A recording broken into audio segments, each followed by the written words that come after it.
l'étape suivante, c'est quoi? L'étape suivante, eh bien, la documentation va nous le dire.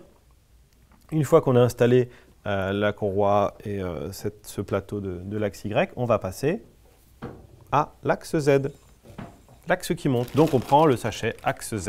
Joli. Tu peux libérer les... Là, voilà, pour éviter que ça glisse, on va le positionner en dessous. Et maintenant, tu vas pouvoir nous libérer les pièces de l'axe Z. Donc si on suit la documentation, d'accord, on va avoir ces deux pièces-ci qui viendront en bas, derrière, avec des moteurs de chaque côté, qui vont permettre de faire le guidage en hauteur. D'accord? Donc on va pouvoir... Pourquoi il y a 4 moteurs pour 3 axes, puisqu'il y a un axe qui aura 2 moteurs, c'est celui-ci. On a même 5 moteurs, puisqu'on a l'entraînement du fil en plus, qui est dans une boîte séparée. Donc on va pouvoir prendre chacun un moteur et le fixer sur cette pièce-là. On le rentre dans la pièce à l'intérieur pour mettre les 4 trous en face des vis qui sont déjà prémontés. D'accord? Et là encore, il y a le sens de la prise qui est... Alors la prise moteur, pareil, on va mettre vers l'intérieur de la machine.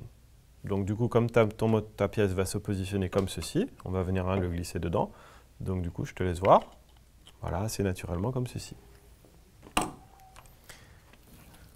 Moi, je vais le faire à la main et puis évidemment, il y en a qui trichent. Je positionne les pièces à côté, comme ça, on ne les intervertit pas. Tant qu'on est sur le montage des moteurs, on va également monter le dernier moteur sur cette pièce-là, qui va venir sur le côté gauche et qui va permettre d'entraîner le déplacement de la tête. Ah oui, donc c'est quand même pour l'autre axe, mais c'est... Donc celui-ci n'a que 2 vis, il est plus simple à monter. Et on va mettre la pièce, le branchement du câble du moteur vers l'arrière pour ne pas être gêné par la suite. Donc le moyen le plus simple, vu qu'on a déjà prémonté les vis, c'est d'arriver à faire le coulisser finalement dans le profilé. C'est pour ça qu'on n'a pas encore mis la barre supérieure.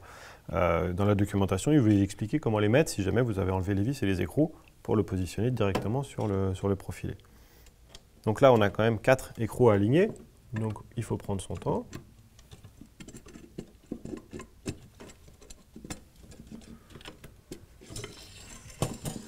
Et on fait coulisser la pièce jusqu'au bout. Voilà. Le point finalement qui nous permet de voir si on est bien, c'est de poser le moteur à plat sur le profilé et de le coller au plus proche du montant. Donc à plat et au plus proche du montant. Là, on peut procéder au serrage.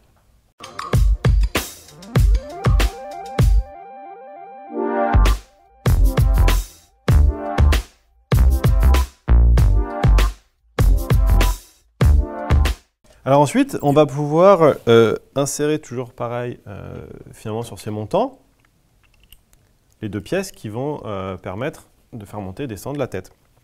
Donc, on a donc, comme on a vu, une pièce avec un écrou M8 dans lesquels vont s'insérer ces tiges filetées. D'accord? Donc ça, c'est l'élément qui va venir derrière. D'accord? Et ensuite, comment on se repère?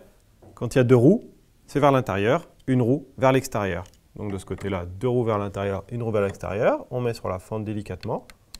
Voilà. Et de ton côté, il va falloir avoir l'inverse, puisque du coup, cet élément qui contient l'écrou va venir derrière. 2 roues vers l'intérieur, une roue vers l'extérieur. Okay. Voilà, voilà, délicatement. Et en fait, du coup, on va avoir un élément qui va pouvoir coulisser de manière fluide.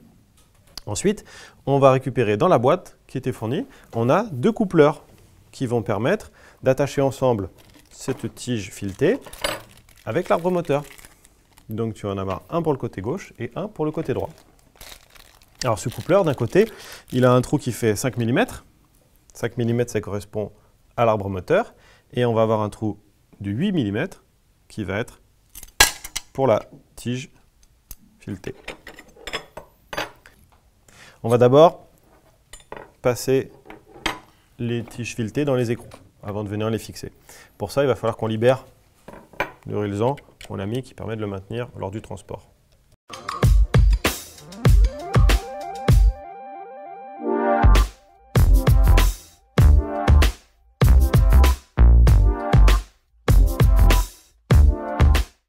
Qu'est-ce qu'on va faire? On va d'abord insérer la partie 8 mm à fond, parce que celle-là, elle a une butée. D'accord? Là, on va faire le serrage. Alors, je le fais. Oui, puisqu'on n'a qu'une clé comme ça. Voilà, en essayant de rester rectiligne. Voilà, je fais le serrage. Je te la donne. Et ensuite, du coup, on va venir se mettre sur la partie de l'arbre moteur. Et là, on va pouvoir serrer à nouveau sur la partie arbre moteur. Donc le but, c'est quoi? C'est de tourner la tige et de voir que ça entraîne bien l'arbre moteur en dessous. Mais doucement, en faisant voilà. Et donc du coup Clément, avant donc de venir s'occuper de tout le chariot du moteur, on va quand même fermer la machine puisque maintenant on est en situation de pouvoir le faire. Et on n'a plus rien à faire passer dans les montants, donc effectivement on va pouvoir fermer ce montant supérieur. Donc on va réutiliser deux petites équerres qui nous restent, une de chaque côté. Donc peut-être même avant de mettre le profilé, on peut même le positionner ici. On va, tu peux même le mettre plus facilement là, parce que du coup ça va être directement en bout. Là on sait déjà à quel endroit on va pouvoir mettre l'équerre, et on sait que ça ne va pas changer.